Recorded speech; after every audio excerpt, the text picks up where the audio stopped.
de hoje, que vai abordar sobre as diretrizes curriculares nacionais para a formação continuada. O que anunciam?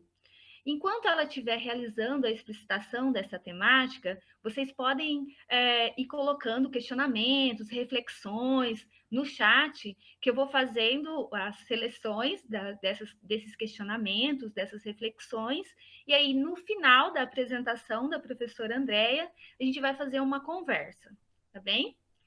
Então, a professora adjunta doutora da Universidade Estadual de Mato Grosso do Sul, UEMS, ela atua nos cursos de licenciatura em Pedagogia e Letras Espanhol e docente vinculada ao programa de pós-graduação em Educação da UEMS, Unidade de Paranaíba, e também no programa de pós-graduação em Educação da FAED, Universidade Federal da Grande Dourados, UFGD. Possui graduação em História, mestrado em História, graduação em Pedagogia e doutorado em Educação. Realizou o doutorado sanduíche na Universidade do Minho, sob supervisão do professor Dr. Licínio Lima. É líder do grupo de estudos e pesquisas políticas educacionais e formação de professores, GPF, UEMS, UFGD, do qual eu faço parte também. E integra o Grupo de Estudos e Pesquisas em Política e Avaliação Educacional, GEPALI Unicamp. É coordenadora do GT8 da ANPED, Centro-Oeste, e parecerista ad hoc do GT8 da ANPED. É associada da ANFOP, ANPAI e SEDES.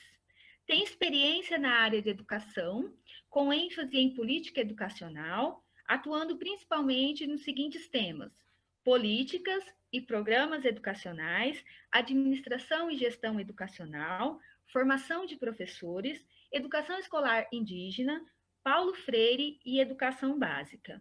Então, a partir desse momento, eu convido a professora Andréia Nunes Militão para que nos honre com a sua fala e reitero o pedido do professor Bruno para que todos desliguem os microfones para que nós possamos acompanhar a fala da professora. Muito obrigada. Bom, boa noite a todas e a todos que estão aqui conosco nessa noite de diálogo. Eu quero, em nome da professora Adriana Marques e do professor Ademir Pereira, agradecer o convite, né, ao qual se estende o convite ao programa de pós-graduação em Ensino de Ciências e Matemática e ao mestrado profissional de ensino em Ensino de Física, ambos da UFGD. Fiquei bastante feliz com o convite, né, visto que no contexto atual discutir tanto a formação inicial como a formação continuada são temáticas bastante relevantes e necessárias.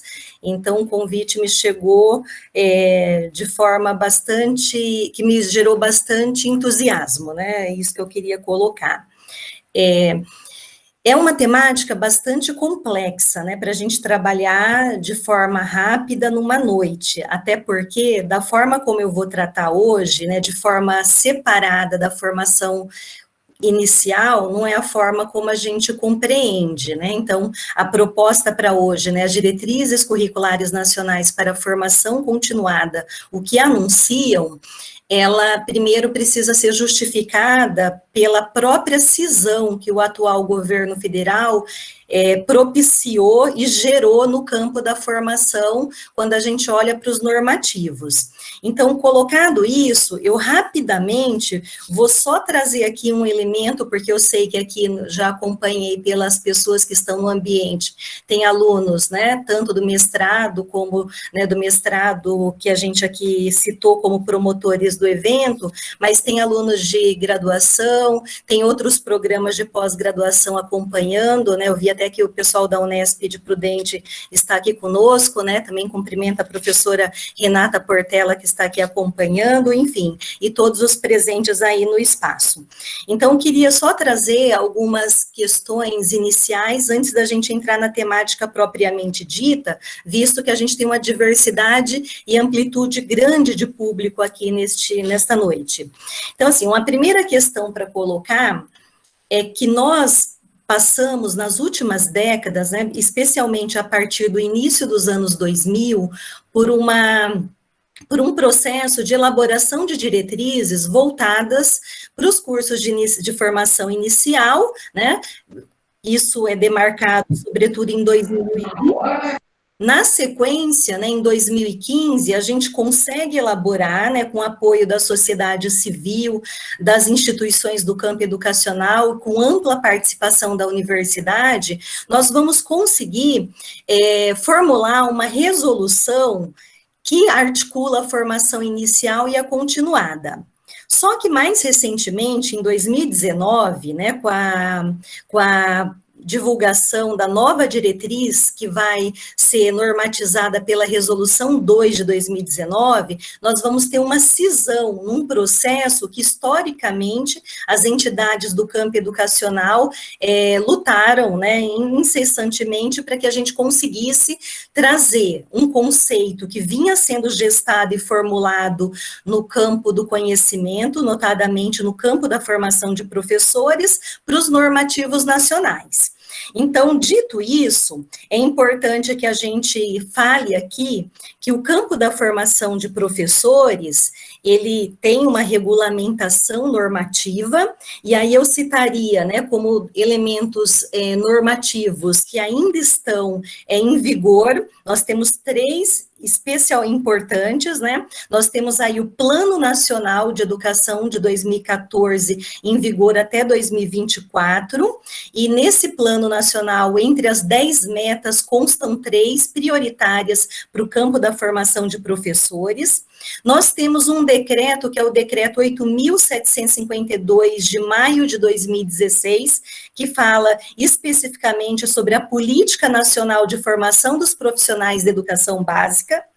E nós temos ainda em vigor, embora, né, a Resolução 2 de 2019 venha substituí-la, mas ainda está em vigor, visto que muitos cursos já implementaram, a Resolução 2 de 2015, que é esta que eu citei, que vai instituir as diretrizes curriculares para a formação inicial e continuada, de uma forma amalgamada, entendendo como um processo contínuo.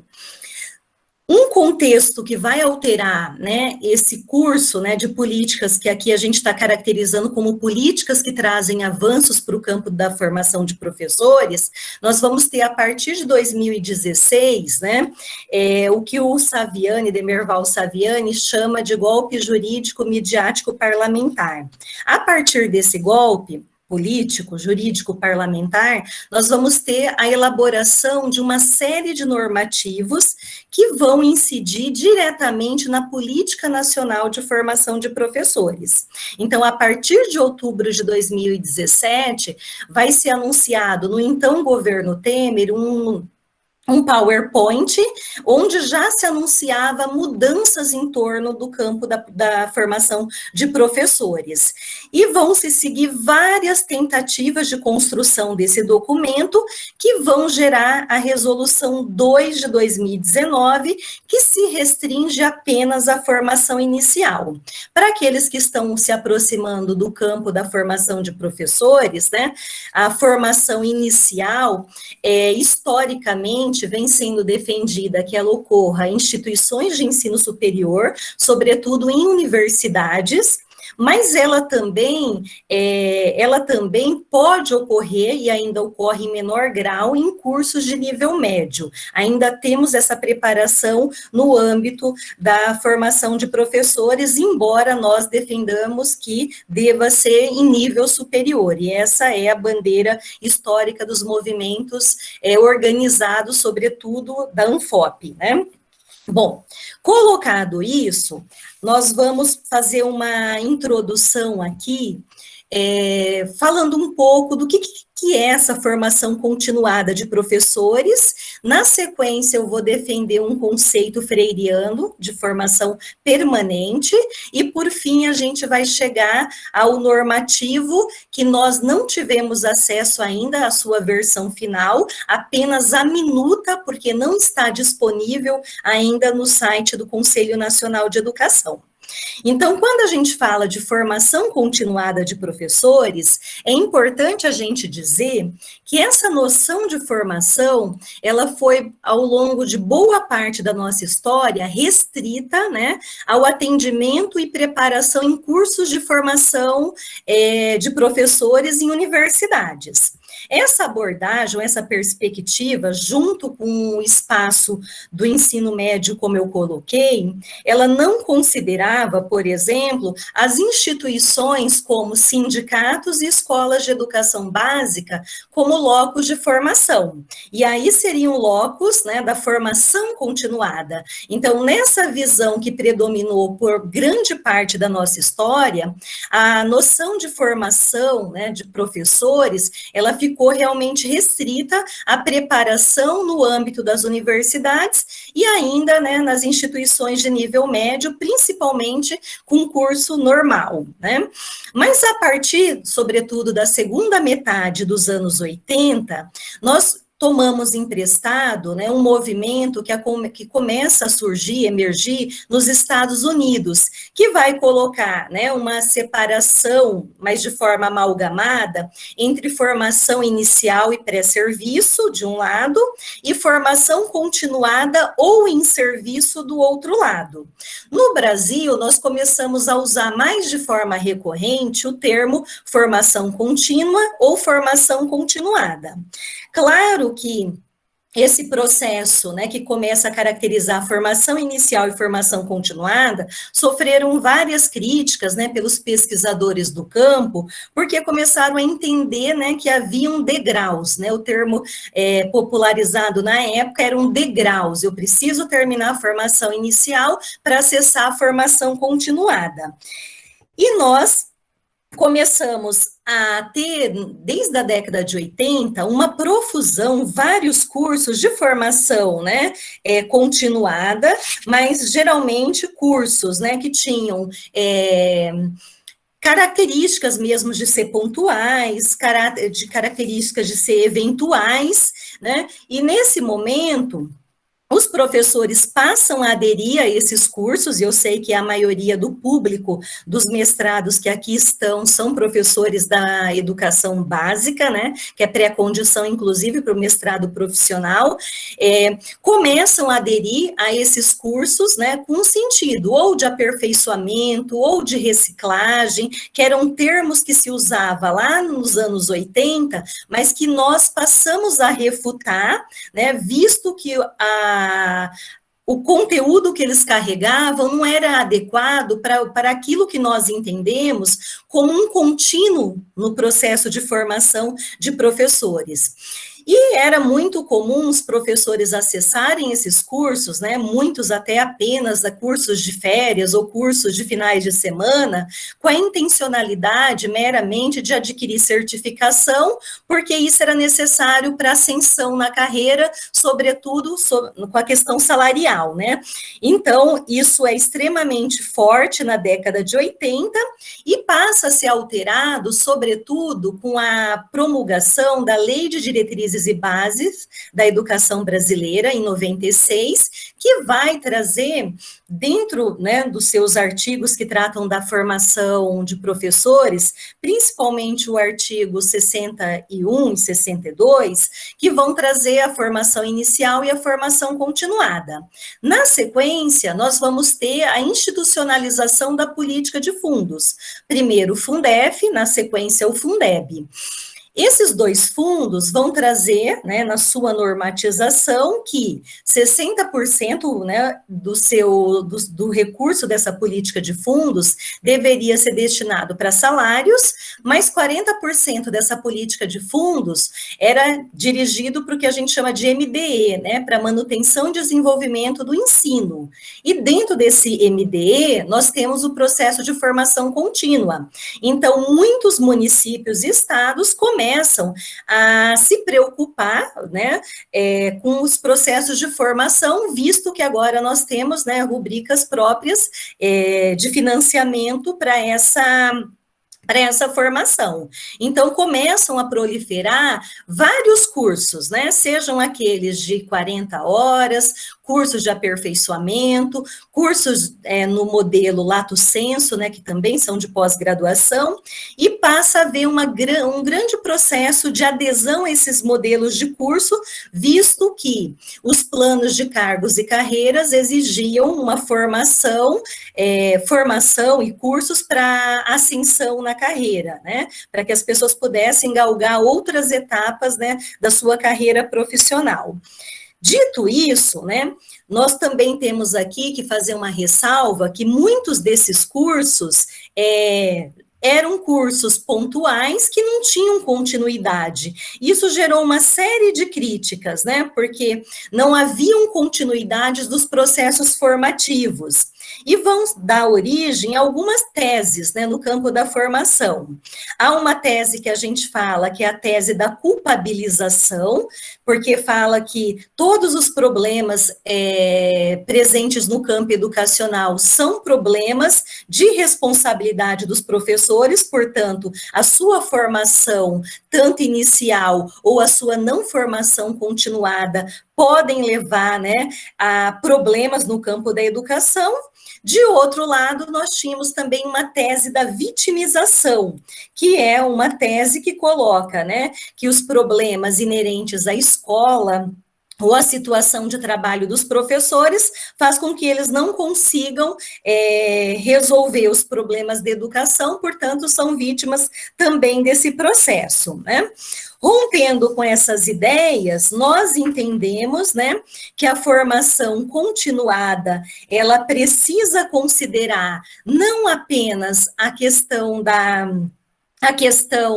da formação em si, mas ela deve fazer parte de um conceito maior, que nós chamamos de valorização dos profissionais do magistério ou dos profissionais da educação. Ela não pode acontecer de forma separada. Quando a gente fala em formação de professores, nós estamos aqui atrelando, né, que a formação inicial, aquela que eu opto, seja no nível médio ou no nível superior, para me preparar para a docência, mas também a formação continuada, visto, né, que o professor, a professora precisa também estar em consonância com os problemas da escola do seu tempo, né, com os problemas do contexto que vivencia. Nós estamos falando, né, de condições de trabalho, nós estamos falando de carreira, de salário, de saúde desses profissionais. Então, quando a gente fala de formação continuada, a gente precisa entender que ela por si só não resolve as mazelas da educação.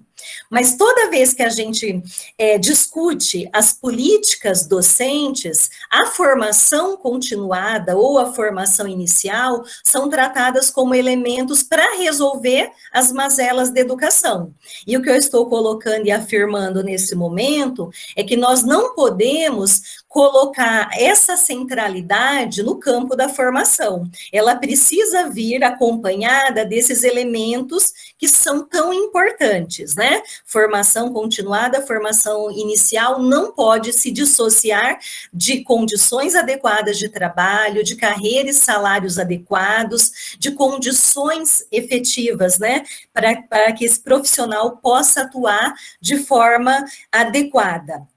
Também é recorrente, quando a gente discute o campo da formação de professores, né, e isso vem, sobretudo, pelas formulações de autores portugueses, a ideia de que a formação deve ser centrada na escola. E por que eu já estou antecipando isso? Porque é essa a ideia que vai comparecer nesse novo normativo, que a formação continuada deve ser centrada na escola. Mas essa formação centrada na escola não pode também prescindir de que o professor e a professora possam ter o direito, né, de fazer formação em outros espaços, sobretudo, né, naqueles espaços ofertados pelas universidades públicas, assim como os programas de mestrados que nós estamos aqui, né, a convite, né, então, aqui nós também estamos fazendo formação continuada, mas no âmbito da pós-graduação, formação, que é tão importante quanto a formação centrada na escola. Então, nós não podemos anular uma em detrimento da outra. Inclusive, os profissionais de educação deveriam ter afastamentos remunerados para que pudessem cursar com tranquilidade, com qualidade, esses programas e esses processos de formação de professores. Então, é essa a nossa defesa. Bom, então, fiz aqui um rápido panorama para trazer um pouco desses elementos da formação continuada. Para quem quiser se aprofundar, é importante ler alguns textos, sobretudo, né? O Júlio Diniz Pereira, ele traz essa discussão com bastante potência, então recomendo fortemente a leitura do Júlio Emílio Diniz Pereira, para que vocês possam fortalecer um pouco mais esse conceito de formação continuada.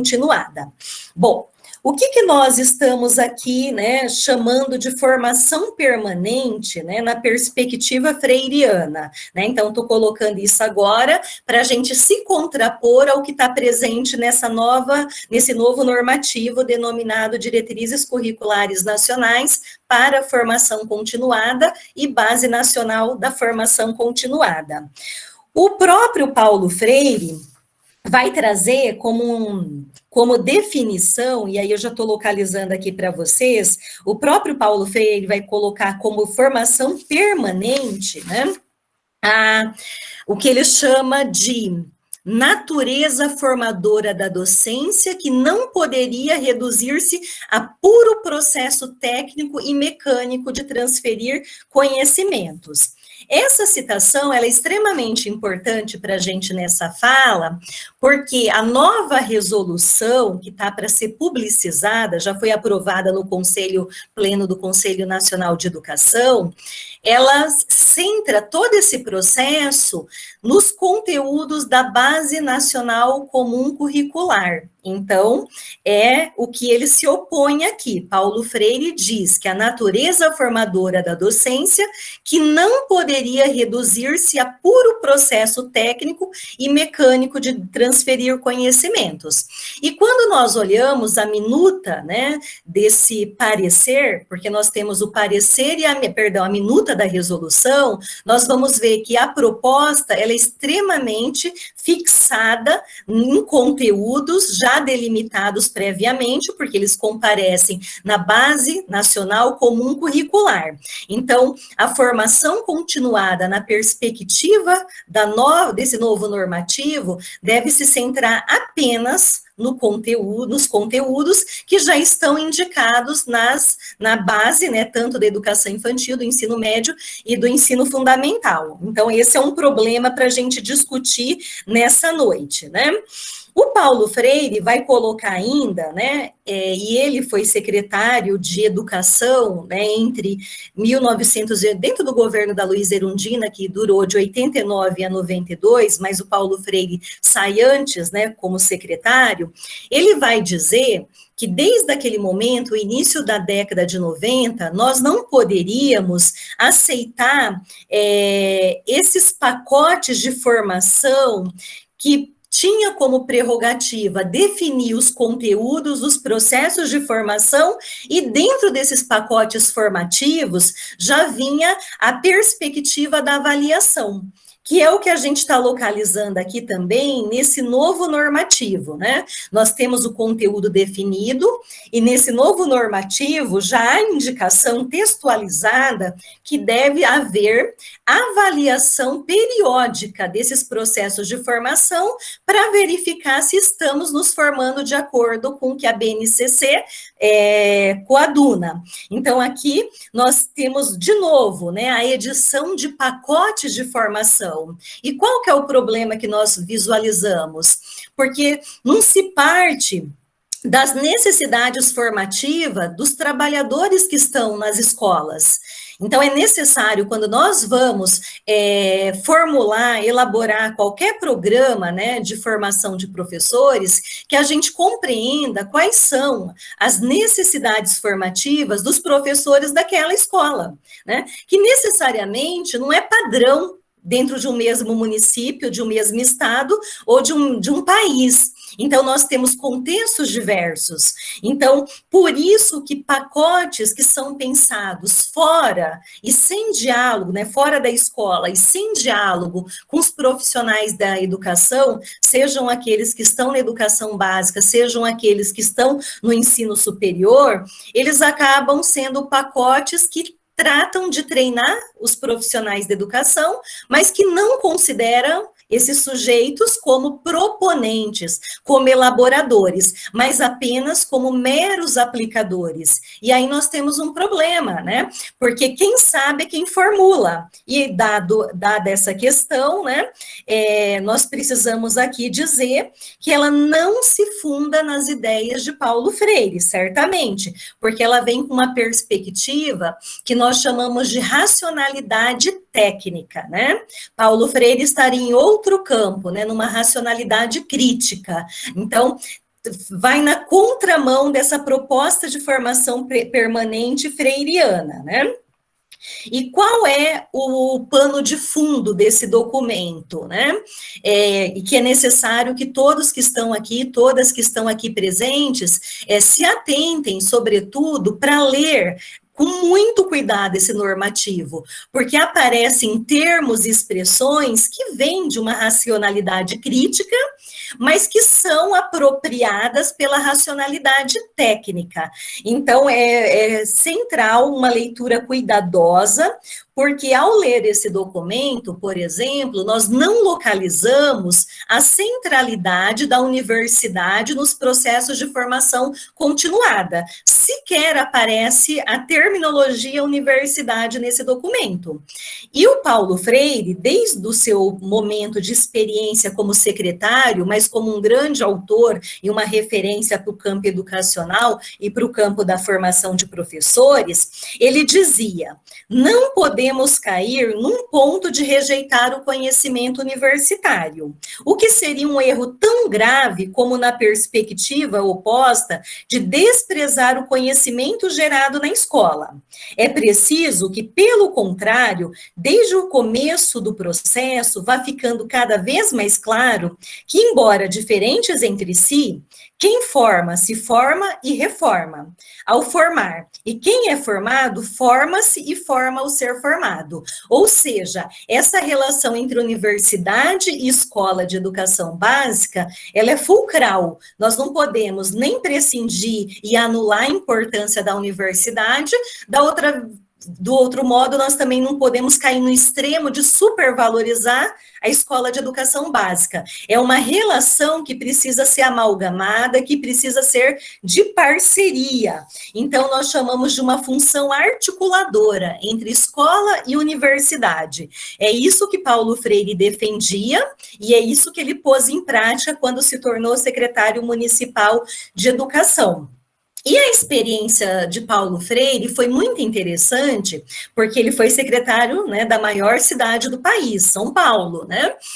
E ao invés dos professores se deslocarem até a universidade, naquele momento ele queria romper com uma prática muito forte, que era os professores irem até a universidade. E muitas vezes sem conhecer a realidade das escolas. Então, Paulo Freire faz parceria com a USP, com a Unicamp, com a PUC São Paulo, e começa a fazer esses processos formativos no interior da escola.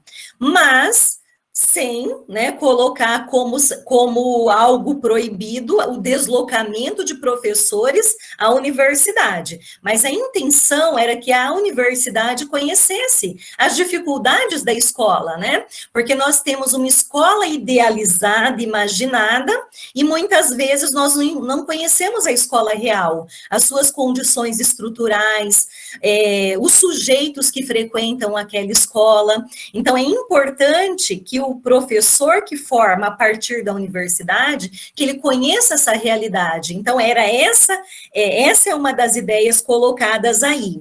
E o Paulo Freire que vai antecipar também, né, que uma formação permanente, ela só pode acontecer se tiver condições de trabalho e salários adequados.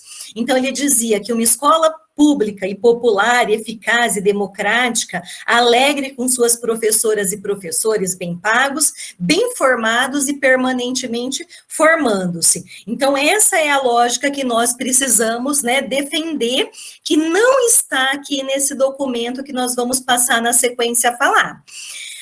Ainda é importante ressaltar aqui uma das falas de Freire, quando ele fala que a universidade tem uma responsabilidade social a cumprir junto aos demais graus de ensino e uma contribuição fundamental a dar no que diz respeito à contribuição do conhecimento. Então, a universidade produz conhecimento, mas não pode ficar fechada em si mesma. Precisa buscar o diálogo e a interface com a sociedade, em particular com as escolas de educação básica. E aqui talvez coubesse uma ressalva, uma crítica, né, que é importante que a gente faça com responsabilidade, né? A universidade precisa ofertar mais cursos de formação continuada, né? Ela precisa estar mais próxima da educação básica, seja por cursos de extensão, seja por cursos de pós-graduação, mestrado, doutorado, mas também os cursos de pós-graduação lato sensu, as especializações, que passaram a ser praticamente tomadas pelo setor privado, né? A oferta, em grande parte das especializações hoje, é feita pelo setor privado. Então, muitas vezes, nós formamos, né, em várias licenciaturas, e, na sequência, esses alunos vão fazer as especializações no setor privado, ao invés de se manter com vínculo com a universidade pública. Então, essa é uma questão que a gente precisa retomar com força, né? Sobretudo nesse contexto onde 2 novos normativos, a Resolução 2 de 2019 e essa nova minuta de resolução, vão fazer uma cisão nesse processo que nós entendemos que devem ser amalgamados e contínuo, né? Então, precisamos retomar essa questão. Bom, agora a gente passa para a parte da análise desses normativos, tá? Então, fiz um panorama bem rápido dessas discussões do campo da formação, falamos como que Paulo Freire entende, e chegamos aqui na discussão da formação continuada nos normativos nacionais. E aqui eu já estou situando a Resolução 2 de 2015, que é aquela resolução que as instituições, em sua maioria, no caso, a UFGD, a UEMS e tantas outras aqui do Estado e do país, acabaram adequando seus cursos de licenciaturas, porque é a resolução que define as diretrizes curriculares nacionais para a formação inicial em nível superior, os cursos de licenciatura, os cursos de formação pedagógica para graduados e cursos de segunda licenciatura, mas também a formação continuada. Então, quero que vocês guardem essa informação. A Resolução 2 de 2015, ela tratava de forma conjunta, né, a formação inicial e a formação continuada, colocando como uma tarefa da universidade promover essa formação inicial e continuada, em diálogo com a educação básica, em diálogo com as entidades representativas do campo educacional, sobretudo as sindicais do campo educacional. Essa resolução de 2015, ela entendia que a formação continuada deveria, né, compreender as dimensões coletivas, organizacionais e profissionais. Então, a formação continuada, ela envolveria nessa perspectiva as atividades de extensão, os grupos de estudo, as reuniões pedagógicas no interior das escolas, os cursos e programas e ações, né, para além daquela formação mínima exigida no magistério, né, na formação inicial. Então, tudo que nós pudéssemos fazer no interior da universidade ou da escola, estão dando capilaridade para o que essa resolução de 2015 entende como formação continuada, né? Então, aqui tem os os cursos, né, de aperfeiçoamento, de especialização, os programas de mestrado e doutorado, mas também, né, aqueles cursos de menor duração, de 30, 40 horas, as formações ofertadas pelos próprios sistemas de ensino. Então, tudo isso compõe um conceito de formação continuada, ok? Bom, no entanto, a resolução de 2019, ela vai suprimir, né, essa resolução 2 de 2019, para nossa surpresa, porque até o momento que nós estávamos discutindo as minutas que deram origem à resolução 2 de 2019, que foi promulgada em dezembro de 2019, todas traziam, né, formação inicial e continuada. E no momento que foi aprovado, de repente foi suprimida a ideia de formação continuada. Essa resolução, ao suprimir a ideia de formação continuada, ela trata de forma estanque, né, aquele processo que nós dissemos que devia ser tratado como um contínuo ao longo, né, ao longo da carreira do professor. Nós não entendemos nessa concepção de formação como um contínuo que basta formação inicial, terminei a licenciatura e estou pronto. Nós entendemos que é uma formação que não cessa, até porque a sociedade muda, a realidade muda, e os problemas educacionais vão também se alterando no interior da sociedade. Então, essa concepção ela é muito importante, porque ela também muda aquela ideia, né, que os alunos até então tinham, né, quando cursavam a licenciatura, que nós estamos prontos e não precisamos mais manter diálogo com a universidade, não precisamos mais permanentemente continuar nos formando, né? Então, essa nova resolução, ela vai suprimir a formação continuada. E durante esse ano de 2020, né, essa resolução de 2019 aprovada em dezembro, agora no ano de 2020, em meio a essa pandemia, essa situação caótica, tanto econômica, social, política que estamos vivenciando, infelizmente, nós fomos surpreendidos, né, com a aprovação de uma diretriz para formação continuada. E qual foi a surpresa do momento? Que ela não passou por um amplo debate com a sociedade. Nós, professores, inclusive os professores aqui dos 2 programas de mestrado que são proponentes dessa atividade, né, também não foram chamados a discutir, né, nós não discutimos essa proposta com os nossos alunos, com as nossas entidades, nós fomos alijados desse processo. Então, uma primeira crítica que nós podemos fazer é o processo de elaboração, que ficou restrito a algumas entidades, né? Por exemplo, né, entidades ligadas ao movimento Todos pela Educação, que é uma entidade vinculada ao setor empresarial e descolada, né, do setor, né, da universidade, né, melhor dizendo. E essa resolução, ela vai ser balizada em sua concepção por uma ideia central, que os professores devem se preocupar com a formação centrada na escola, então reserva o lugar da formação para a escola, que em tese poderia ser algo positivado, mas, no entanto, no contexto de elaboração, os sujeitos que estão envolvidos na elaboração nos indicia a pensar que não.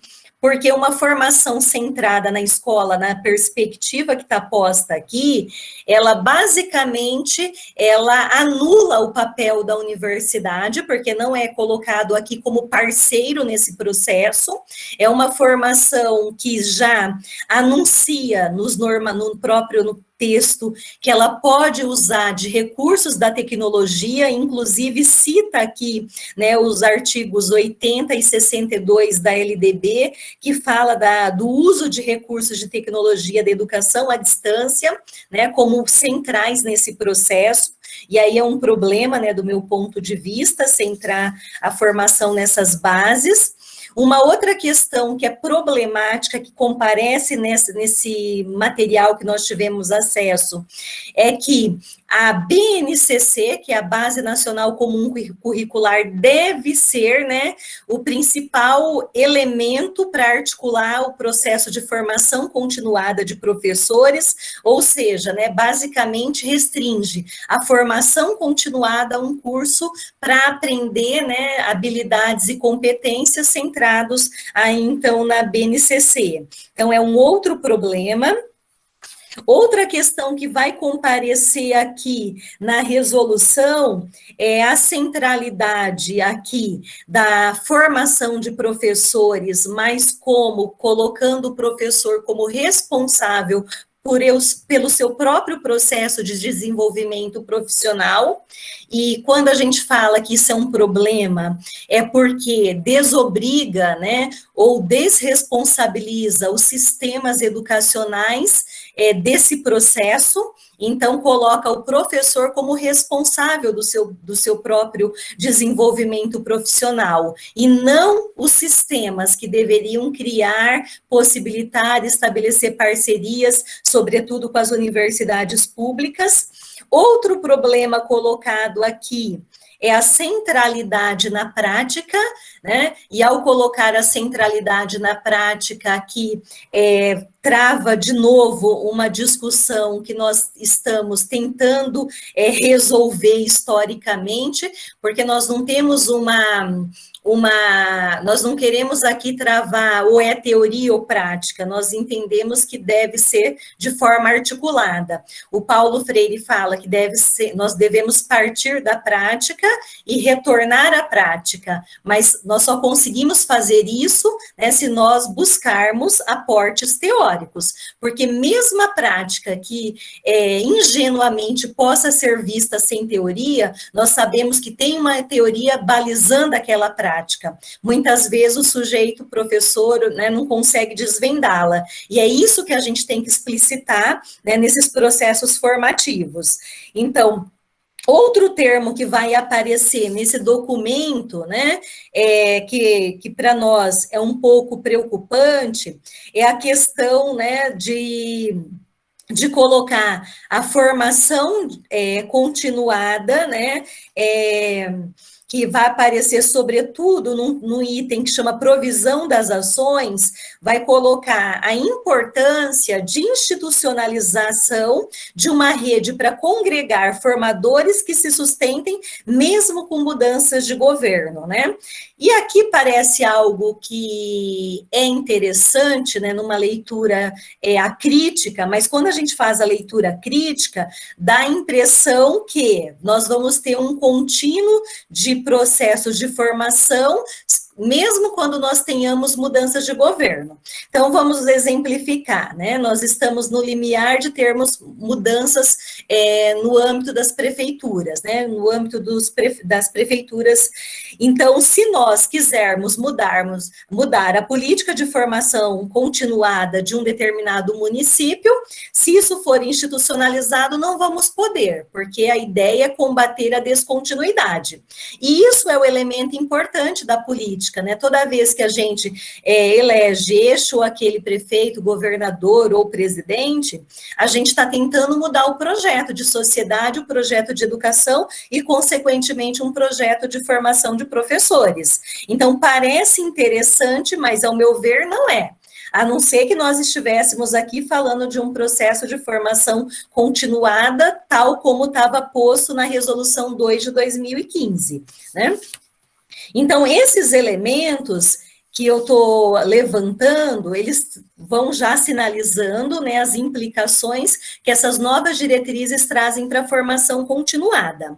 Outro elemento, né, que talvez os professores que já estão em atuação vão sentir mais, né, se isso de fato for implementado, é a ideia de monitoramento e avaliação das ações. Então, a centralidade aqui é colocada, né, no monitoramento e na avaliação das ações de formação.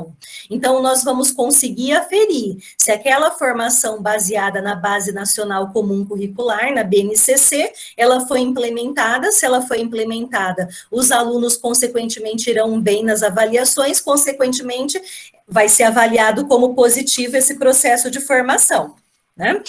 Então, é essa questão que está posta quando fala assim avaliação, né? Do nosso lado, né, numa perspectiva crítica, nós entendemos, né, que essa formação, né, centrada, né, no modelo de formação em serviço, ela vai desconsiderar até o que o próprio Plano Nacional de Educação coloca, né, que 50% dos profissionais de educação devem ser formados no âmbito da pós-graduação. Então, se isso for aprovado, né, ele acaba, né, conflitando com o que está posto lá no Plano Nacional de Educação, que eu acho que é o desejo de grande parte dos profissionais que se encontram na educação básica. Outra questão interessante para a gente levantar aqui para discussão, né? É que esse normativo, ele não considera as necessidades formativas dos profissionais que estão na escola, então é necessário que a gente pergunte para esses sujeitos, né, o que é necessário, né, em termos de formação, né, nós precisamos ouvir, não podemos vir com pacotes prontos, agora precisa se falar de educação ambiental, vou dar um exemplo, e aí temos que fazer isso em todas as escolas, de repente uma determinada escola já fez algum tipo de formação ou não necessita dessa formação. Então, é importante ouvir os sujeitos, né, qual é o tipo de formação que eles precisam. E queria ainda colocar aqui um outro conceito, né, que eu acho que é importante trazer, só estou dando uma olhadinha aqui também na questão do tempo, né, Adriana? Não sei quanto tempo eu ainda disponho, né? Para a gente estar aqui dialogando, mas acho que também é importante a gente falar rapidamente que esse normativo, ele coloca como central o direito à aprendizagem em detrimento do direito à educação. E quando se fala aqui em direito à aprendizagem, nós estamos falando, né, de uma perspectiva focada mais no sujeito, né, com a intenção de prepará-lo para o mundo de trabalho e não em processos coletivos, né, com a perspectiva mais humanizadora, enfim. Então, esse conceito vai percorrer tanto essa nova resolução, como a de formação inicial. Então, acho que é um ponto para a gente estar levantando aqui para discussão, e acho que a valorização que se coloca nesse documento como um todo é o mínimo de conhecimento possível para os sujeitos que estão na educação básica, né?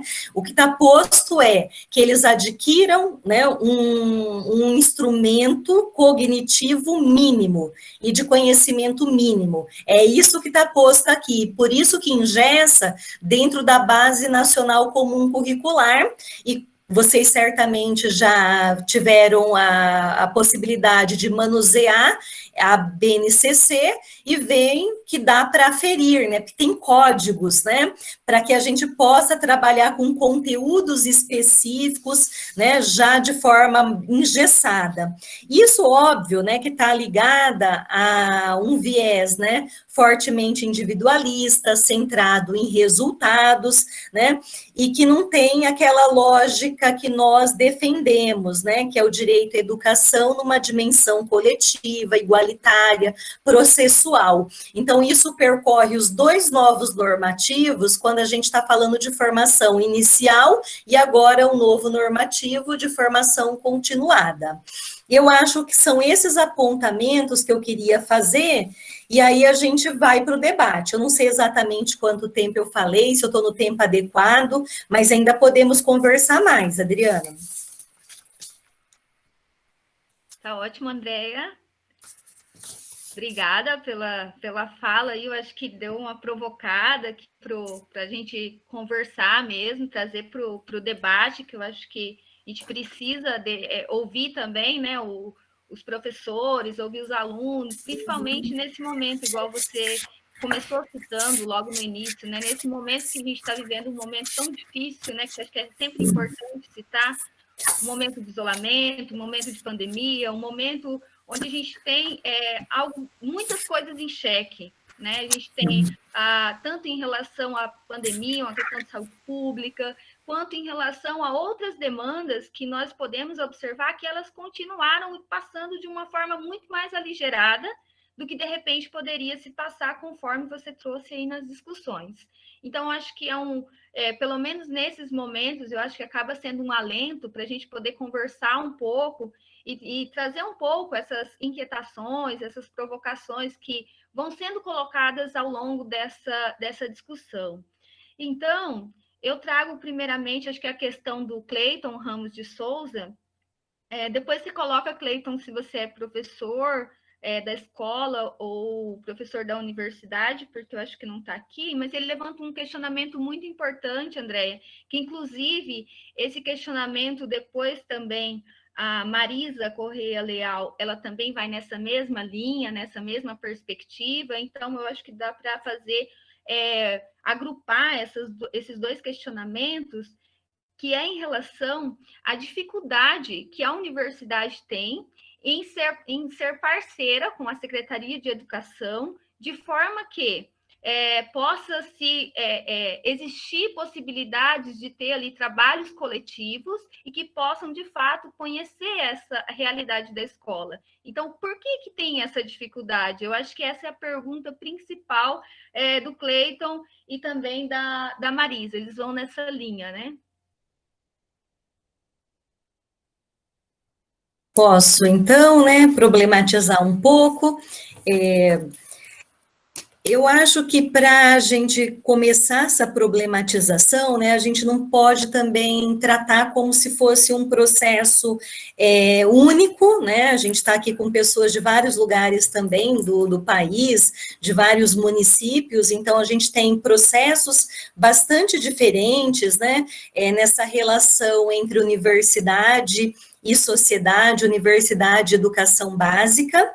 E, particularmente aqui em Mato Grosso do Sul, sobretudo aqui em Dourados, eu vejo que há um esforço de vários colegas, né, em estabelecer processos formativos diretamente com escolas. Eu sei que a Adriana tem projetos, eu também tenho, até vi que a Lúcia Ocampos está aqui, que coordena o CEI em Argemira, né, onde eu tenho, junto com outras colegas, iniciado um processo de formação com professoras do CEIM, né, da educação infantil. Sei que a Adriana tem, né, e já teve vários, não vou citar outros, porque eu não sei o nome de todos os colegas que estão aqui, mas a gente tem tido, né, enquanto professores da universidade, uma preocupação, pelo menos os grupos que eu faço parte, nós temos tido essa preocupação, estou citando aqui alguns exemplos pontuais, para dizer que a gente tem esse esforço, até porque, né, o nosso trabalho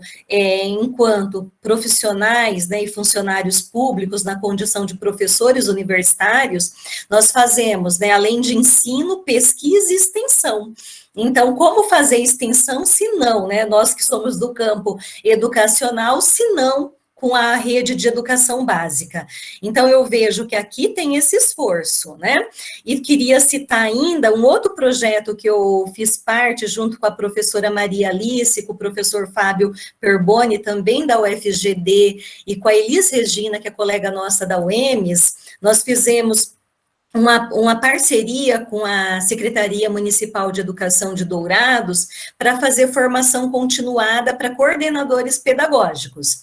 E nós tivemos um processo bastante exitoso, né, porque tinham mais de 80, né, coordenadores participando desse processo, mas algumas descontinuidades políticas geraram mudanças na equipe da secretaria e a própria mudança dos participantes. Muitos coordenadores tiveram que retornar para a sala de aula, e o nosso projeto, que era uma pesquisação, ou seja, prescindia da participação e da continuidade com aqueles sujeitos que começaram o projeto, permanecessem. Então, isso fez com que a gente tivesse que cessá-lo antes, mas, por outro lado, ele gerou uma especialização, que é o que nós estamos agora desenvolvendo pela UEMS, uma especialização em coordenação pedagógica.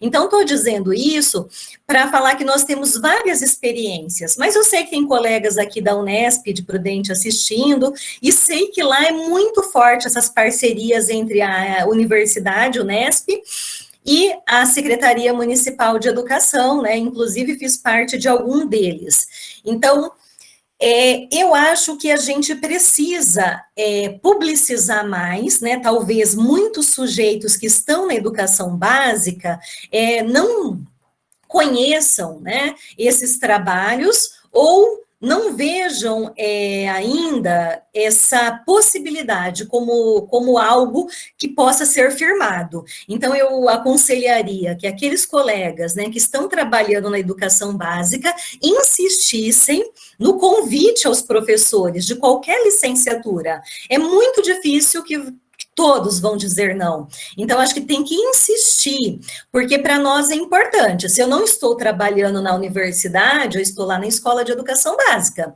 Então, lá estou fazendo extensão. Então, insistam. Eu fui iniciei agora em março e fomos interrompidos pela pandemia no CEIM Argemira.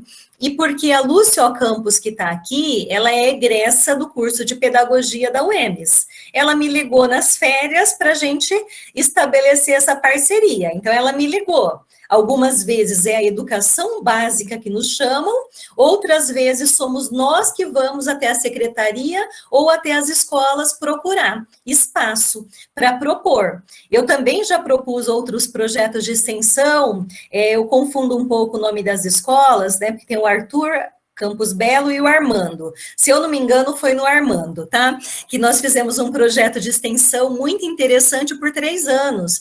Então, acho que essa relação, ela precisa ser provocada. A gente não pode partir do processo que não há diálogo, porque aí não vai se estabelecer diálogo mesmo. Eu estou sempre à disposição e sei que a Adriane está e tantos outros colegas que a gente conhece, que eu não conseguiria aqui listar todos, estão. Procurem a universidade, não mantenham-se longe da universidade, né? Tem eventos que são importantes, como o espaço de formação, mas a partir desse contato, vocês começam a levar os professores para conhecer e estar mais presentes nessas realidades. Eu acho que é um bom caminho, tá?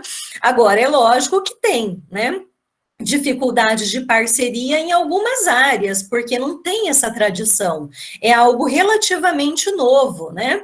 Eu mesma morei em São José do Rio Preto e eu era professora de educação infantil, onde eu trabalhei cerca, né, de 15 anos, né, como funcionária pública, e eu não me recordo da universidade nos procurar. Mas nós também não procurávamos a universidade. Então, vejam, se eu posso fazer a crítica que a universidade não procura, mas hoje eu percebo, nós nunca procuramos a universidade. Então, é difícil também, né, para o profissional que está na universidade, mergulhado em uma série de questões específicas, né, conhecer toda a realidade, saber que escolas que precisam desse apoio, né, que dá para fazer parceria. Eu acho que é um bom caminho, né, procurar também, né, não esperar que somente a universidade vá até a escola, mas procure para a universidade ir até a escola. Eu acho que é isso, Adriana. Eu acho que nessa linha, eu vou trazer o relato da professora Márcia Conceição de Souza, que ela cita, né, que ela é professora da educação básica, ela é de Viema, e ela falou que no ano passado ela participou de uma formação continuada que foi oferecida pela UEMS de Viema, para os professores da rede estadual e municipal da área de ciências biológicas. E aí ela cita que foi um momento muito rico em diálogos, foi muito produtivo, mais do que as formações realizadas pela sede, nas quais os conteúdos propostos muitas vezes não são atrativos. Eu acho que esse relato da professora Andréia, ela vai muito na linha do que você trouxe sobre esses normativos, né? Quando se pensa nessa formação que causa essa cisão, né, entre a escola e a universidade, entre formação e, de fato, o que se exerce na escola, tendendo mais para o tecnicismo, para uma racionalidade técnica. Então, acho que são elementos que foram colocados ali no diálogo da professora que foram ali colocados na tua fala, né, como esses elementos que, como preocupantes nesses normativos que estão vindo aí, né? E outra coisa que a gente podia acrescentar, Adriana e colegas que estão aqui, é que a gente também, né, tem a expectativa, né, e eu também coloquei aqui que eu fui professora da educação básica, principalmente da educação infantil, por quase 15 anos. E a gente fica com a expectativa que vai vir alguém de fora trazer soluções mágicas que vão resolver os problemas. E a perspectiva que nós temos hoje, que é fortemente defendida, né, hoje no campo da formação, é que a gente trabalhe nesse processo de colaboração mesmo, né, uma perspectiva que não hierarquize a universidade, né, e coloque num lugar menor os saberes que estão na educação básica. Então, acho que a gente precisa também não ficar com a expectativa que a universidade vai trazer soluções para todos os problemas da educação, porque eu acho que é uma construção que se faz juntos, né? É a perspectiva freiriana. Nós vamos construir um processo formativo, nos ouvindo, identificando os problemas da escola, refletindo sobre eles e buscando aportes para buscar soluções conjuntas, né? Mas não de forma hierárquica, né? Então, essa perspectiva, ela tem que ser desconstruída, né? Que nós vamos vir e já propor. Tanto é que o processo formativo que foi proposto nessas duas experiências, uma com a CEMED e agora quando apresentamos para o CEIM Argemira, nós estávamos pensando numa construção coletiva, de ouvir os sujeitos, os profissionais desses espaços, para poder propor, né, uma formação a partir das necessidades desses sujeitos, e não com aquela ideia que eu já sei, tenho aqui a solução, vocês façam isso que resolve, não é essa ideia, né, isso é uma perspectiva muito instrumentalizadora, e não é isso que a gente acredita. É isso mesmo, muito bem, Andréia.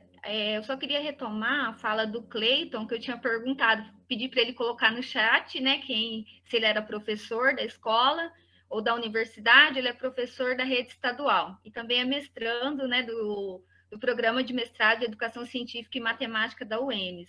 E ele também relata que ele participou de um programa, né, de um programa de formação na área dele, Ciências e Matemática, que também achou muito interessante.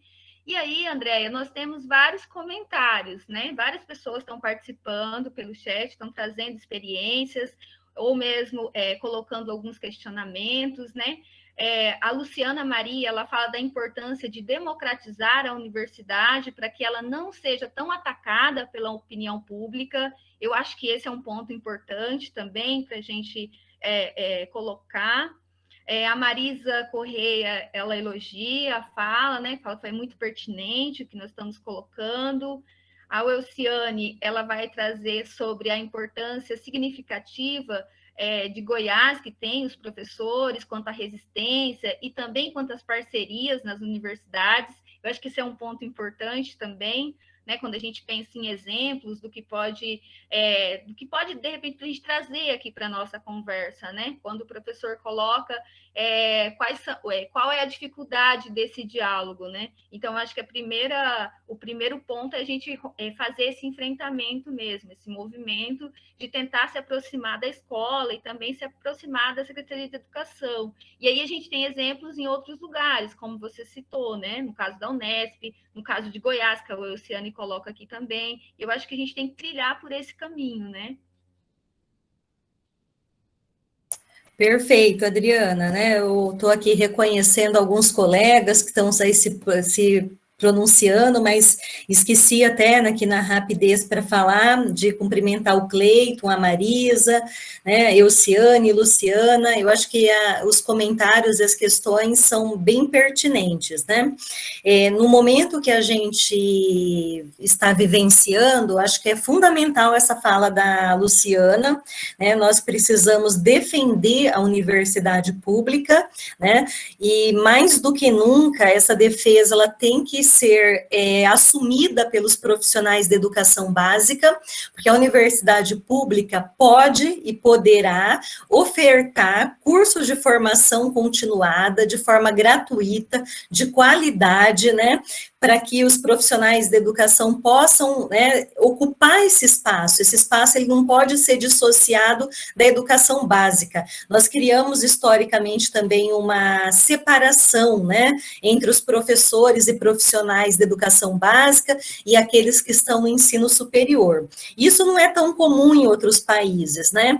Em Portugal, por exemplo, onde eu fiz um período de estágio sanduíche, quando eu fazia o doutorado, nós convivemos muito, né, com os professores da universidade e os professores da escola pública.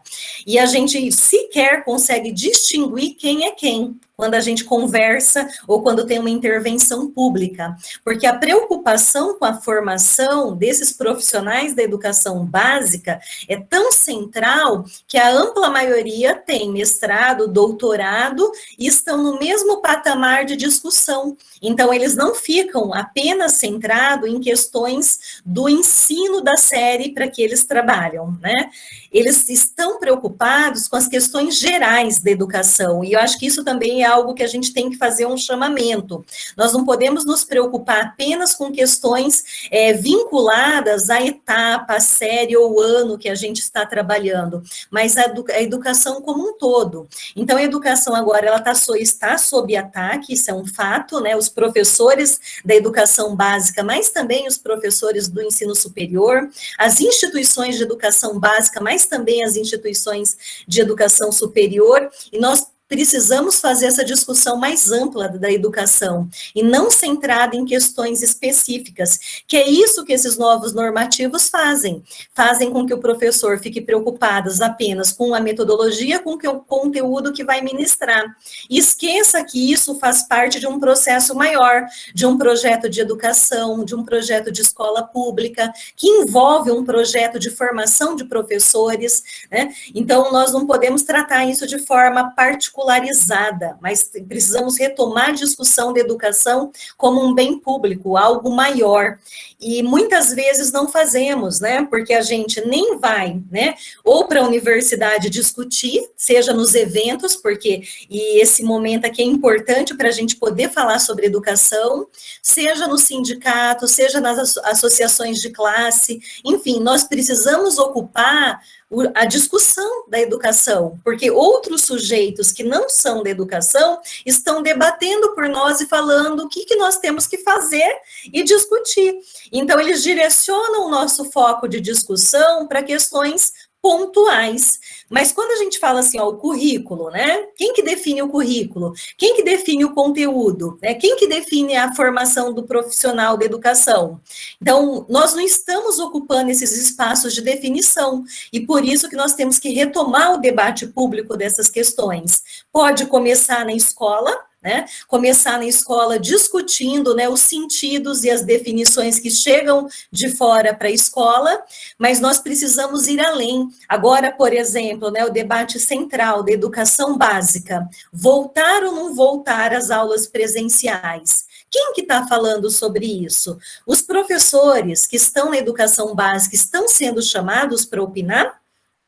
Parece que não.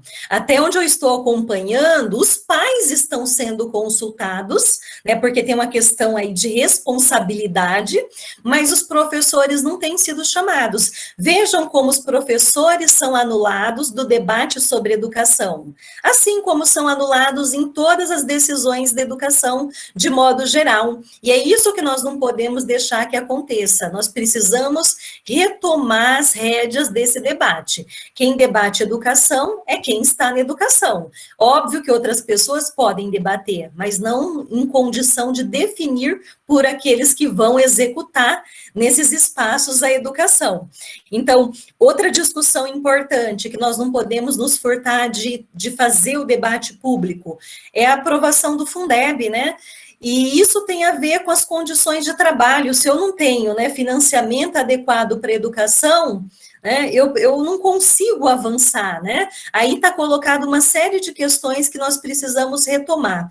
Então, quando eu falo de debate público da educação, é que a gente não se preocupe apenas com questões específicas do meu trabalho em sala de aula, porque o que define o meu trabalho de aula é uma política educacional que está sendo definida por outros sujeitos, né? Então, vamos retomar os debates do campo educacional, né? Seja no espaço do sindicato, seja no espaço da universidade, dos grupos de pesquisa, voltando para a universidade, né?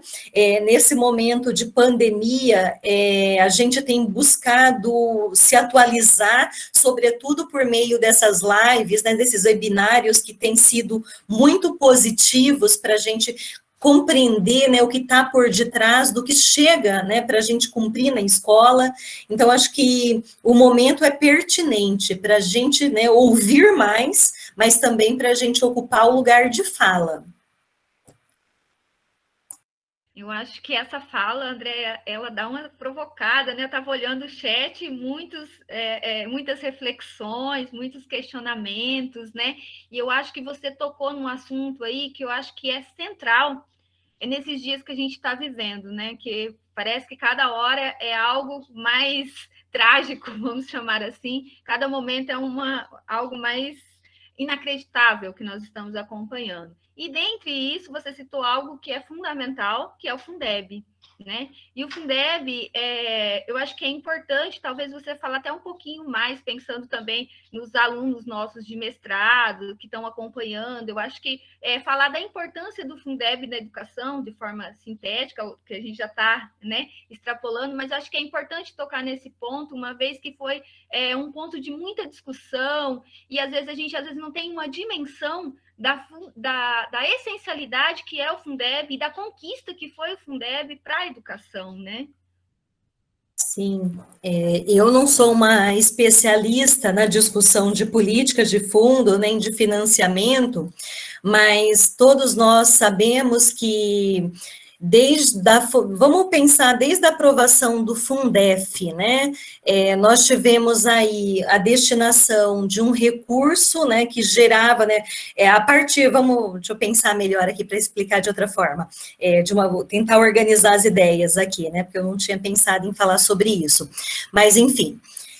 Nós temos no Brasil institucionalizado uma política de fundos, né? Então, assim, os municípios e os estados, mas sobretudo nesse momento, né? Nesse momento está em vigor ainda uma política de fundos que é denominada de Fundeb. E essa política de fundos, ela é construída a partir da construção de parte dos impostos, né, e eu não sei listar todos aqui para falar para vocês, mas parte dos impostos que criam um fundo, e ele vai ser redistribuído para os estados de acordo com o número de alunos matriculados. Esse fundo, ele considera, né, os níveis e as modalidades, então o valor que é transferido por criança vai considerar se educação infantil, e educação infantil é o que recebe um pouquinho a mais, porque nós temos menos crianças por sala de aula, portanto precisa de mais sala de aula e mais professores, então gera um gasto a mais. Mas também tem valores diferentes, né, o ensino fundamental, a EJA, enfim, o aluno que está na educação especial e, ao mesmo tempo, no ensino fundamental ou qualquer outro nível, enfim, nós temos valores diferentes, isso é uma questão importante. Mas o que é relevante também a gente falar, que 60% desse fundo, né, que é para a educação básica, ele é destinado para o pagamento do salário dos profissionais da educação, dos professores, sobretudo, né, e aqueles que ocupam os cargos de gestão. Mas esse valor, ele é insuficiente, né? Hoje já há pesquisas, e o próprio INEP tem dados que falam que os municípios e os estados gastam de cerca de 80% a 90% do fundo com os salários. Então, esse fundo, ele ainda é insuficiente. O Fundeb, que está em discussão agora, né, que está para ser aprovado no Senado, já foi aprovado na Câmara dos Deputados, e agora nós temos que ficar atentos à votação no Senado, e parece que o número desse PL, desse projeto de lei, agora me parece que é 26, 2020, né, se eu não me engano, acho que é esse o número. O que muda, né? Ao invés de 60% para salários, a gente conseguiu 70%. Então, 70% do fundo vai ser destinado para salários dos trabalhadores da educação. Isso é muito importante, porque antes da política de fundos, nós tínhamos no Brasil, lá no início dos anos, né? Vamos pensar lá, antes do fundo, nós tínhamos profissionais que sequer ganhavam salário mínimo no Brasil, né? Eram salários baixíssimos. Então, a partir do fundo, nós vamos ter outras políticas, como o piso salarial nacional, enfim, que vai regulamentando. E 40% desse fundo atual que está em vigor até dezembro, desse fundo é para as despesas que a gente chama de manutenção e desenvolvimento do ensino. Então, desde a questão da estrutura da escola, de construção de laboratórios, quadras de esporte, banheiro, a estrutura material e física da escola, mas também para a formação continuada. Então, esse é um aspecto importante. O que nós conseguimos agora, depois de muito debate público, pressão, porque está difícil, né, que alguém nesse momento de pandemia diga que educação não é essencial. Então, se educação é essencial, precisamos de mais investimento público. Nós conseguimos que o governo federal aumentasse, né, a sua participação no fundo. Então, a gente, inicialmente, pretendíamos, né, que se eu não me engano, acho que o governo federal tinha um percentual de 10%, e nós estávamos tentando, né, numa negociação, alcançar 20% de participação da federação, da União, e conseguimos aprovar 23%, né, então a União vai participar com um valor que mais que dobra, então isso gera mais recurso para a escola. Também conseguimos que o fundo, ele seja permanente, então não mais um fundo provisório, que deixa a gente nessa instabilidade. Além de lidar com a pandemia, a gente estava lidando com essa instabilidade, ainda estamos, né? Se vamos ter ou não recursos para a educação, porque se não tiver, eu não sei qual vai ser a situação das prefeituras e dos estados. E não é à toa que, né, nós tivemos 20, acho que foram 20 governadores assinando uma nota pública em favor da aprovação imediata do Fundeb, com essas características que eu estou colocando. E ainda, né, foi aprovado nessa nova proposta, que acho que, né, a gente está aqui na expectativa para ser aprovada no Senado também, o custo aluno qualidade. Então, um valor inicial, né, para a gente conseguir padrões mínimos de estrutura física, né, material para as escolas públicas, né. Nós sabemos que uma escola precisa ter condições, né, o próprio Paulo Freire falava, não tem como a gente aprender numa escola que tem poças de água na sala, paredes rachadas, enfim. Então, nós precisamos de espaço adequado, professores bem formados e bem pagos, e tudo isso esbarra na questão do financiamento. Então, é necessário, acho que a gente tem que fazer essa campanha, né, que o Fundeb tem que ser aprovado imediatamente. Então, eu acho que em linhas gerais é isso, Adriana, né, fazendo a ressalva que eu não sou especialista, né, na questão, na discussão, então é só alguns apontamentos pelas leituras de posicionamentos públicos que eu tenho lido, principalmente, né, do Fineduca, que é uma associação nacional que trabalha com o financiamento da educação, e lá tem os grandes especialistas da questão do financiamento, né? Eu acho que é muito interessante essa sua fala, essa síntese, ela nos ajuda a esclarecer e nos ajuda também a colocar sobre a dimensão do momento, né? que a gente está vivendo, que é fundamental a gente se atentar com essas coisas, né? Porque parece que tudo acontece, parece não, está tudo ocorrendo de forma muito aligerada, né? As coisas estão chegando e estão resolvendo, está acontecendo. Então, quando a gente começa a entender um pouquinho mais, eu acho que é importante, principalmente quando lida com algo fundamental como o Fundeb, né? Eu acho que a sua fala foi bem esclarecedora, e eu acho que é importante também para quem está nos assistindo agora. E daí, André, a gente tem bastante elogios, tá? Tem a Eliane Micheletti, que está aqui, a Vivian Calisto, né, que está também. Tem uma professora também que eu até gostaria de destacar a fala dela, que é a professora Renata, eu acho que ela fala da importância do estágio supervisionado também nessas ações, né? Eu não achei o comentário, mas eu tinha deixado registrado para comentar. Que ela vai falar da importância do estágio supervisionado nessa interação universidade-escola também, que eu acho que é um movimento muito importante, né, Andréia? E eu gostaria de destacar também a fala do Bruno, que ele vai colocar sobre a importância dos programas, né? Valorizar a oferta dos cursos de mestrado e alguns doutorados da nossa região de Dourados, né? Cursos gratuitos, de qualidade, e que muitas vezes com horários relativamente flexíveis, né? O que favorece essa participação dos professores da educação básica. Então, interessante esse questionamento do Bruno. Destaco também a fala da Vivian, que ela coloca parabéns pela fala, Andréia, como sempre impecável, diante do cenário trágico que experienciamos, como podemos construir movimentos de problematização e de não implementação dessas políticas retrógradas na formação de professores? Eu acho que é um questionamento bem interessante também, né? O Ademir também colocou sobre as formações que vêm de cima, né? Que é uma formação centrada em metodologias de ensino para ensinar conteúdo, que também foi discutido.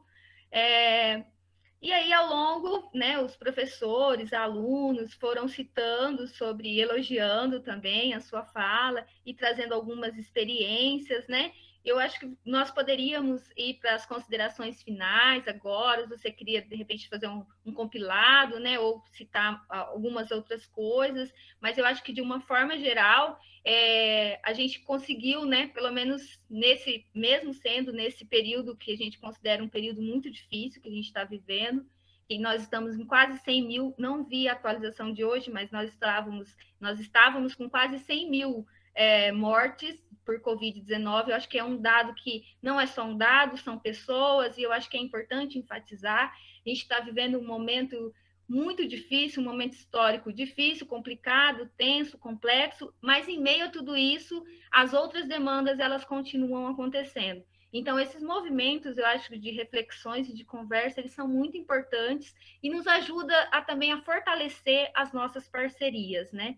Então, acho que nesse momento eu gostaria de passar as considerações finais para a Andréia, agradecendo mais uma vez pela receptividade, pela reciprocidade, né, por estar nos atendendo de uma forma tão acalentosa para esse momento, para essa nossa conversa de hoje.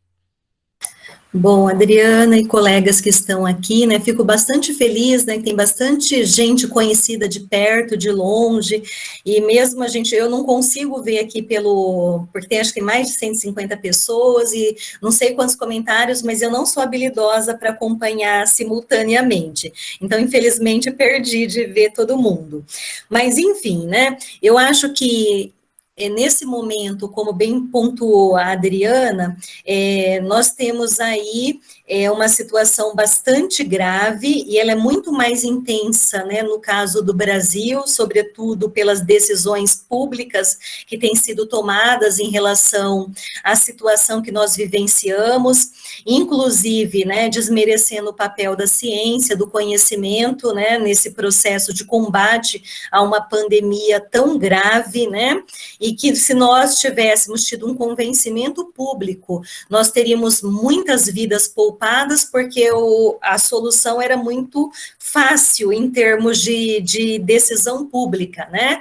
Decretar realmente um lockdown, todo mundo em casa por um período, e lançar condições para os trabalhadores poderem se manter com dignidade, né? E para a população em geral, inclusive aquelas que estavam sem trabalho, se manter com dignidade nesse momento. momento, mas não foi a opção do nosso país, infelizmente. E isso tem graves consequências, né, para a sociedade, mas também para a educação. E no campo da educação, né, o debate público tem gerado também uma instabilidade, né? Nessas últimas semanas a gente está acompanhando pelos noticiários posicionamentos de redes municipais, de prefeituras e estados já autorizando a volta, né, às escolas, o que para mim me parece muito grave, porque quem é da área e nós não somos da área médica, da área, né, de saúde pública, para colocar que é possível voltar agora com segurança, sobretudo para as crianças e suas famílias. Então, acho que o momento é muito grave e nós devíamos ouvir mais os especialistas nesses momentos, né? Quando a gente não domina um tema, a gente tem que confiar naqueles que estudam e dominam aquele tema. E eu me amparo fortemente na decisão científica, né? Não saio de casa por nada. Enfim, mas no campo da educação, nós temos algumas questões em debate, né, que são importantes. Nós falamos do Fundeb, mas também penso que a volta às aulas a gente precisa acompanhar, os professores precisam se posicionar. Eu já vi hoje, por exemplo, um chamamento público, né, se for decretado que todos devam voltar como professores para a escola, e eles também são sujeitos de risco pelo perfil do magistério, que tem pessoas, né, em sua ampla maioria, né, no grupo de risco, porque pela faixa etária, geracional, né, e por serem também muito, né, muito composto por mulheres que têm crianças, que cuidam de suas mães, enfim. Então, é um grupo de risco também, ninguém está falando que os professores são um grupo de risco e se colocando em risco, né, uma categoria. Então, tem havido um chamamento para greve, né, e aí os seus sindicatos têm colocado essa fala pública. Então, eu acho que tem que ficar atento, porque não é só debater o direito da criança voltar da família que o seu filho volte, mas também é o direito à vida dos trabalhadores que estão no campo do ensino. Então, eu acho que isso é fundamental, que a gente faça esse debate, mas a gente não pode colocar a partir do senso comum, a gente tem que começar a ler mais, buscar informação, inclusive de campos que não são nossos, né, na área de saúde, de infectologia, a gente precisa acompanhar esse debate para falar, olha, mas os especialistas estão dizendo que gera risco para os alunos, mas também para os profissionais. Então, a gente tem que fazer essa fala, né, seja nas redes sociais, porque agora que nós não podemos ter um debate presencial, as redes sociais, elas ganham uma importância maior, né, tanto para a gente se informar, mas também para formar. Quando eu posto algo, eu tenho alunos no meu Facebook, que eu fui professora deles com 4 anos, agora tenho alunas que estão em ensino médio, que são minhas amigas aqui de Facebook. Então, quando eu posto alguma coisa, eu estou em interação com essa minha ex-aluna, com a mãe dela, né, com as mães dos meus alunos, com os meus alunos. Então, a gente tem que ter responsabilidade no debate que a gente faz nessas redes sociais. E, às vezes, é a nossa fala que forma esses sujeitos. Então, os professores de educação básica, de ensino superior, têm uma responsabilidade muito grande na pauta do debate. Então, nós precisamos defender Fundeb, precisamos defender que a aula presencial só quando tivermos, de fato, segurança, quiçá a vacina, né, ou que a pandemia, ela, né, comece a retroagir, e não é o caso do Mato Grosso do Sul, que todo dia está entre os estados que mais cresce, infelizmente, né? Então, precisamos pautar essas questões. Também acho... Oi? Opa, achei que era Adriana, achei que era você falando, mas tudo bem. Então, acho que outra discussão no campo do ensino público é o estágio, porque também, né, muitas instituições nacionais estão pautando agora, né, e é um debate nacional, porque as instituições estão voltando às aulas de modo remoto, as instituições de ensino superior, a minha instituição já voltou, a UFGD parece que oficialmente é hoje que volta. Então, na sequência, qual é o debate que se faz? Vamos ou não vamos fazer estágio? E institucionalmente, né, eu estou acompanhando várias universidades fazendo esse debate, mas acho que a gente tem que pensar se a gente deve ou não fazer nesse momento, e se optarmos por fazer, visto que tem alunos em fase de conclusão de curso, vamos fazer qual percentual? É o total? Ou nós vamos garantir um percentual para ser feito presencialmente? E eu digo isso porque é o momento que os alunos vão ter contato com a realidade, e nós sabemos que nós não vamos viver em pandemia, né? Acreditamos que não vamos viver nessa situação para sempre. Então, experienciar um estágio no modelo remoto e em situação de pandemia não é a mesma coisa, né, de uma situação como nós vínhamos vivenciando, com alunos em sala de aula, né, de forma presencial. Então, penso que a gente tem que travar esse debate. Concordo com a Renata, né, o estágio, ele realmente é muito importante para que a gente faça uma interlocução com as escolas de educação básica. Talvez aí os professores do campo do estágio possam mapear essas necessidades e trazer para os demais colegas na universidade. Olha, tem essa possibilidade, eu acho que pode ser esse canal. Alguém aí no fórum colocou também, que apareceu aqui na tela para mim, a importância do PIBID, a importância do residência pedagógica para travar essa aproximação e daí, né, a gente poder fazer outros processos. E também queria comentar, por fim, Adriana, se der tempo, a colocação da Vivian, do Ademir, né, sobre a questão da implementação para a gente fechar essa discussão. Fiquei bem feliz com essa colocação, porque depois da gente trazer aqui um rápido panorama, viu, gente? Porque a gente podia trazer, e como eu não consigo vê-los, acho que a fala nem fica tão boa quanto poderia ser se fosse presencial, que a gente vai ver nos rostos, quem que está por dentro, quem não está, para a gente poder adensar ou tirar alguns elementos, né? Então, sobre essa questão da implementação, né, nós não tivemos acesso, hoje mesmo eu entrei de novo no site do Conselho Nacional de Educação para ver se eu consegui o documento final e para disponibilizar para os colegas que estavam aqui. Não está lá. Então, pedi por e-mail e vamos ver se a gente recebe. Uma vez que esse documento for, né, publicizado de fato e chegar até nós, como que a gente deve se comportar? Eu acho que a gente precisa ler a fundo e ler e reler e discutir.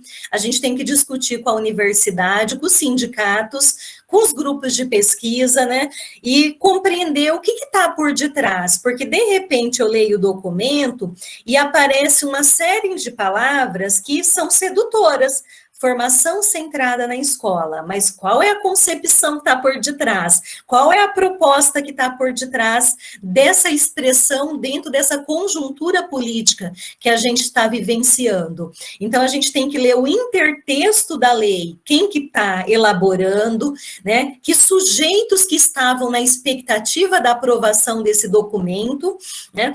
E, no fundo, né, esse documento, ele traduz as expectativas e ele é fortemente elaborado, né, num processo sem participação da universidade pública, das entidades como Amped, Anfop, SEDES, AMPAI, etc.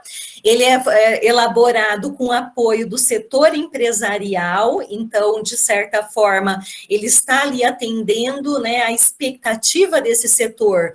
E já vem uma série de publicizações de cursos, né, para formar o professor para aprender a BNCC. Eu vejo no Facebook toda hora um curso de alguma editora sendo anunciado. Então, a gente tem que ficar muito atento, né, a esses cursos, porque eles são pré-fabricados. Eu incido na aprovação dessa resolução, essa resolução provoca um tipo de formação e eu ofereço essa formação, mas ela é paga. Ela não é feita pela universidade pública de forma gratuita, ela é paga. E aí vai formando mentes e corações, vai formando uma geração com base nessa lógica. Então, isso nós precisamos ficar muito atento.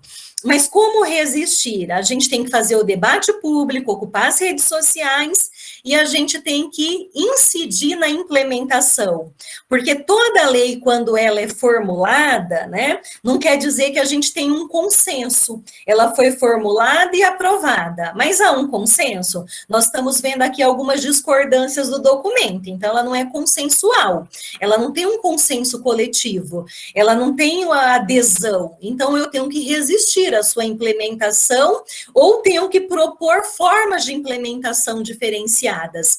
Então, uma coisa é a formulação, a proposta pronta e aprovada. Outra coisa é como ela vai ser proposta e implementada. E daí que a gente tem que fazer o debate público local, dentro da escola, com os nossos pares, os nossos, né, colegas professores, gestores, chamar a universidade para travar esse debate junto, mas também os sindicatos, né? Porque que tipo de formação é essa, né? Quando a gente fala numa formação centrada na escola, muitas vezes isso pode gerar um perigo. Eu vou ficar fechada com o meu grupo, sem saber o que acontece nas outras escolas, né? Sem dialogar com o conhecimento mais atualizado produzido pela universidade.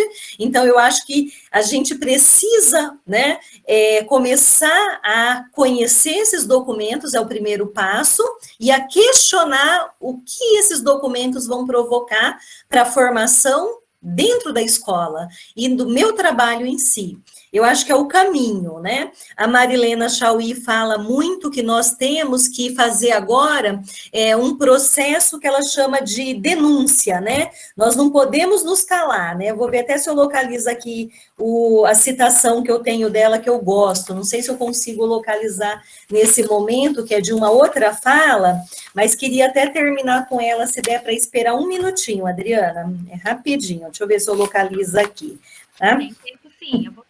A Marilena Chauí fala que a gente precisa, nesse momento, né, falar mais, fazer uma espécie de denúncia pública, né, não podemos nos calar. Eu acho que eu não vou conseguir achar a citação dela, mas não tem problema. A fala é essa, né, vamos assumir o tom de acusador, mas o acusador com responsabilidade. Essa resolução, ela traz problemas para o meu trabalho, para a formação dos meus alunos, então é esse tom acusatório que ela põe, não é o tom de acusação pela acusação, nós temos que sair do lugar de vítimas para ocupar o lugar de sujeitos que detêm o conhecimento e denuncia quando o conhecimento ou é deturpado, né, ou é colocado de forma a nos engessar em nossas ações. Eu acho que é isso, né? Então, eu queria, então, por fim, agradecer a Adriana, o Ademir, os colegas que estão aqui, né, o colega que iniciou a abertura, esqueci o nome, o Bruno, né, que estava aqui na abertura, e todos que estiveram conosco até agora. Tem gente aí de vários estados, fiquei muito feliz com a participação, com a adesão, né, gente que a gente está revendo sem rever, mas já deixa a gente um pouquinho mais próximos, né? E muito obrigada, viu, Adriana? A sua mediação foi extremamente prazerosa, né, num diálogo. Então, também fecho dizendo que a pretensão não é a gente fechar aqui essa fala com uma ideia que nós sabemos tudo, né? Vamos buscar mais. Semana que vem tem outras lives, e tantas lives tão boas que a gente tem acompanhado, então acho que é o momento da gente buscar esse diálogo com outros colegas, com outros, né, colegas que discutem a mesma temática, para a gente ganhar mais abrangência no debate público. Muito obrigada, Adriana, e colegas que estiveram até aqui conosco. Nós que agradecemos, Andréia, agradecemos a todos os participantes que estiveram conosco também. Aí agora eu chamo o Ademir ou o Bruno para fazer o fechamento, porque eles vão citar os lugares que os participantes estão, algo assim, né? Pessoal, tudo bem? Boa noite. Eu sou o professor Ademir, eu sou professor da UFGD, professor do curso de Química. Professora Andréia, muito obrigado pela excelente fala. E a sua fala é interessante, que ela traz justamente essa vivência da escola, essa vivência de quem viveu essas opressões, viveu essa luta, continua lutando e continua incentivando quem está na escola a continuar lutando. Então, a sua fala traz tudo isso que é muito importante para a gente, é muito importante para a educação, é muito importante para a escola, porque nós não somos só professores de sala de aula, nós somos professores e professoras que constituem uma escola, que constituem uma classe, que quer realmente a melhoria para a sociedade. Então, a sua fala vem reviver isso na gente, vem trazer esse gás, e isso é muito importante. Aqui, no dia de hoje, nós tivemos muitas inscrições, tá? Nós tivemos aqui, vou falar algumas cidades, tá bom? Se eu não falar a sua cidade, você pode escrever aí no chat também, tá? Olha só, temos pessoas de Alegrete, no Rio Grande do Sul, Alenquer, Pará, Altamira, Pará, Antônio João, aqui no Mato Grosso do Sul, Ampere, Paraná, Angélica, Antônio, Araraquara, São Paulo, Arara, São Paulo, Bagé, Rio Grande do Sul, Batayporã, aqui no MS, Barroso, Minas Gerais, Barra do Garça, MT, Bonito, MS, Boa Vista, aqui no Mato Grosso do Sul, Cáceres, Caldas Novas, Campo Grande, Cuiabá, Conceição dos Ouros, em Minas Gerais, Comodoro, no Paraná, Colombo, no Paraná. Temos aqui também Fátima do Sul, Iguatemi, Ilha Solteira, São Paulo, Itaporã, aqui no Mato Grosso do Sul, Itaquiraí, Itarumã, Goiás, Iviema, Jataí, também Goiás, Jardim, aqui no Mato Grosso do Sul, Juiz de Fora, Juscemeira, no Mato Grosso, Laguna Carapã, Limeira, São Paulo, Leme, São Paulo, Lavras, Minas Gerais, Maracaju, aqui no Mato Grosso do Sul, Naviraí, Niuaque, Nova Alvorada do Sul, Nova Iguaçu, no Rio de Janeiro, Nova Andradina, Paranhos, Paranaíba, Piraí, no Rio de Janeiro, Óbidos, no Pará, Ouro Fino, Minas Gerais, Poços de Calda, Ponta Porã, Presidente Prudente, Presidente Epitácio, Presidente Bernardo, Pontal, São Paulo, Rio Claro, Rio Verde, Goiás, Riolândia, Santarém, no Pará, Sete Lagoas, Minas Gerais, São Carlos, São Paulo, Taquarussu, Vicentina, Volta Redonda, no Rio de Janeiro, Seropédica, no Rio de Janeiro. Então, nós temos várias cidades, vários participantes, e é muito gratificante podermos reunir, assim, todos vocês, né, nessa data, nesse dia. Tá? A atividade, ela é uma organização de 2 programas, como foi relatado no início, o programa de pós-graduação em nível de mestrado acadêmico em ensino de ciências e matemática da UFGD, e também o programa de mestrado profissional nacional em ensino de física. Tá? Na próxima semana, tá? Nós teremos a nossa terceira atividade, tá? Essa terceira atividade vai ser no dia 17, tá? Será no dia 17 essa atividade. Eu estou compartilhando agora uma tela com vocês, tá? Justamente com o professor Dr. Paulo José Sena dos Santos, da Universidade Federal de Santa Catarina, UFSC, tá? O professor Dr. Bruno, que vocês já conheceram hoje, que vai fazer a mediação da atividade, e a temática é construcionismo e robótica educacional, reflexões para o ensino de física. O horário agora é um pouco diferente, vai ser às 18 horas no horário de MS e às 19 horas no horário de Brasília. Todo mundo que fez a inscrição vai receber o link também dessa nova webinar, tá? Professora, novamente, muito obrigado pela sua fala, foi um excelente, é muito inspirador ouvir você falando, né, falando sobre suas pesquisas, sobre a sua atuação e a motivação que você traz em toda a sua fala. Agradeço todo mundo que esteve com a gente, as professoras, os professores, os nossos acadêmicos, nossas acadêmicas, tá, de várias cidades no Brasil. Nós agradecemos muito a presença de vocês e esperamos também todos e todas na nossa próxima webinar. Então, muito obrigado a todas e a todos, e tenham todos e todas uma excelente noite.